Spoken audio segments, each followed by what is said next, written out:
In this lecture we'll deal about the globalization and the concept of global justice. Globalization क्या होता है? जब हम पूरा जो वर्ड होता है all over the world it is called as global. अब ग्लोबलाइजेशन का कंसेप्ट बहुत ओल्ड कंसेप्ट है. एंड जब इंटरनेशनल ट्रेड होता है, जब हमारी कंट्री और किसी और कंट्री के साथ इंटरनेशनल ट्रेड होता है कि हम एक्सपोर्ट भी कर सकते हैं, इंपोर्ट भी कर सकते हैं, रिस्ट्रिक्शंस नहीं होती हमारी इंपोर्ट और एक्सपोर्ट पे, उसे हम ग्लोबलाइजेशन कहते हैं. ठीक है. अब it means the integration of the national economy with the world economy. इसमें क्या होता है कि नेशनल इकॉनमी और वर्ल्ड इकॉनमी एक साथ आती हैं बिजनेस करने के लिए.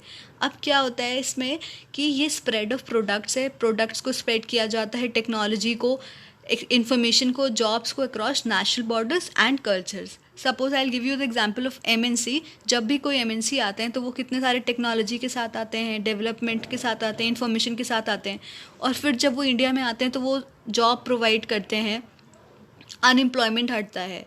ठीक है. अब जो मोटिव होता है ग्लोबलाइजेशन का वो आइडियलिस्टिक भी होता है, अपॉर्चुनिस्टिक भी होता है. But the development of a global free market has benefit large corporation based in the western world. अब क्या किया ग्लोबलाइजेशन ने? उन लोगों को तो बहुत ज़्यादा बेनिफिट प्रोवाइड किया जो वेस्टर्न वर्ल्ड के कल्चर के अंडर हैं. Its impact remain mixed for workers, culture and small business around the globe in both developed and emerging Nations. जो इसका इम्पैक्ट है वो वर्कर्स के लिए, कल्चर्स के लिए और स्मॉल बिजनेस के लिए बहुत अच्छा भी नहीं था, बहुत बुरा भी नहीं था, न्यूट्रल था. कि some points पे they were very highly affected and some points पे they were benefited. It increased connectivity amongst different markets in the form of trade, investment and culture exchange. ये क्या करता है? कनेक्टिविटी बढ़ा देता है बहुत सारे कंट्रीज़ के बीच में ट्रेड की वजह से. Suppose India, we are live in India, India, Australia, America, इन तीनों के बीच में फ्री ट्रेड चल रहा है, तो फ्री मार्केट है, ग्लोबलाइजेशन है. तो ऑलवेज क्या होगा, जब जहाँ से आप जिस कंट्री के साथ आप बिजनेस कर रहे हो वहाँ पे ट्रेड जो है ट्रेड कर रहे हो तो ऑफकोर्स कनेक्टिविटी इंक्रीज होगी. अब एलिमेंट्स क्या होता है? To open the domestic markets for the inflow. क्या हुआ कि डोमेस्टिक मार्केट मतलब जो हमारे इंडिया की मार्केट थी उसको खोल दिया गया ताकि फॉरेन गुड्स हमारी कंट्री में आ सके. और इंडियन कस्टम ड्यूटीज़ पे भी टैक्स जो पड़ता था कि आप जब हमारी कंट्री में गुड्स इंपोर्ट करते हो तो टैक्स पड़ता था, उस टैक्स को भी हटा दिया. देन क्या किया कि लाइसेंसिंग थी, इंपोर्ट लाइसेंसिंग, उसको भी हटा दी. उसके बाद इंडिया ने बहुत सारा अग्रीमेंट साइन किया WTO के साथ. उसने ट्रिम साइन किया ताकि हमारी कंट्री जो है वो ग्लोबली बिजनेस कर सके और हमारी इकोनॉमी और स्टेबल हो और हमारे इंडिया में ग्रोथ हो. फिर देन व्हाट हैपेंड, पहले हमारे पास फेरा था 1993 में एंड उसके बाद हमारे पास फेमा आया, उसको फेमा ने रिप्लेस कर लिया. ऐसा क्यों हुआ? फेमा इसलिए आया ताकि हम फॉरेन करेंसी ट्रांजैक्शंस को भी इनेबल कर सकें. Now we'll deal what is global justice. Global justice क्या होता है? What it means to have justice and how to attain it an international level. कि हमारे यहाँ जस्टिस क्या है, हम और उसको हम इंटरनेशनल लेवल पे क्या अटेन कर सकते हैं. जस्ट देखो, समझ आ रहा होगा, global means all over the world और जस्टिस मीन्स न्याय. कि प्रिंसिपल ऑफ नेचुरल जस्टिस सुना होगा कि गुड कॉन्साइंस पे हो, फेथ हो, इक्विटी हो.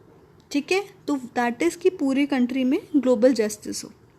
अब factors of globalization, economic integration, terrorism हुआ, क्लाइमेट चेंजेस हुए, ये क्या किया? Led to increase focus on justice beyond state borders. कि हर कंट्री में इतना सारा क्राइम होने लगा तो फिर क्या हुआ कि एक कंसेप्ट आया कि ग्लोबल जस्टिस मीन्स हम सिर्फ अपनी कंट्री के भला नहीं सोचेंगे, हम दूसरी कंट्री का भी भला सोच सकते हैं. देन कम्स कि इशू क्या क्या रेज हुए कि how to establish procedural justice. कि प्रोसीजरल जस्टिस को कैसे इस्टेब्लिश किया जाए जबकि इंटरनेशनल गवर्नमेंट नहीं है. कि हमारी कोई भी इंटरनेशनल गवर्नमेंट नहीं है, सिर्फ पर्टिकुलर कंट्री की गवर्नमेंट. ऐसी कोई गवर्नमेंट नहीं है जो सारी कंट्रीज़ पे रूल कर रही हो. तो प्रोसीजरल जस्टिस मतलब एक कॉमन लॉ, कॉमन जस्टिस जो सब पे अप्लाई करे, वो कहाँ से लाया जाए. फिर does just distribution of primary and social goods justified beyond the state borders.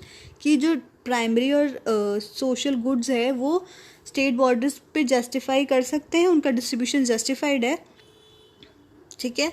फिर क्या पॉसिबल है कि universal theory of global justice हो पाए, ठीक है। तो आई थिंक कि ग्लोबलाइजेशन मतलब भी समझ आया, और ग्लोबल जस्टिस भी, ग्लोबलाइजेशन मतलब ऑल ओवर वर्ल्ड, जब हम फ्री ट्रेड कर रहे हैं, इंटरनेशनल ट्रेड कर रहे हैं, कि हमारी इकोनॉमी और डेवलप हो, जब एमएनसी आएगी तो ऑब्वियसली हमें एम्प्लॉयमेंट अपॉर्चुनिटीज मिलेगी, that is globalization and global justice. कि अब भाई ग्लोबलाइजेशन हो रहा है कि इधर से उधर प्रोडक्ट्स आ रहा है, तो ग्लोबल जस्टिस भी अप्लाई होना चाहिए कि किसी के साथ रॉन्ग ना हो। सपोज जैसे इंडिया और दूसरी कंट्री कोई ट्रेड कर रहे हैं, तो ना उसकी कंट्री में कोई प्रॉब्लम हो, उनको कुछ ऐसा ना हो कि हमने प्रोडक्ट ले लिया हो और हम पैसे ना पे कर रहे हो, और वाइस वर्सा कि ऐसा ना हो कि उन्होंने प्रोडक्ट ले लिया हो, वो प्रॉपर रेट्स ना पे कर रहे हो। तो एक टाइप का ग्लोबल जस्टिस होना चाहिए कि nobody should be affected. I hope the concept of globalization and global justice must be clear to you.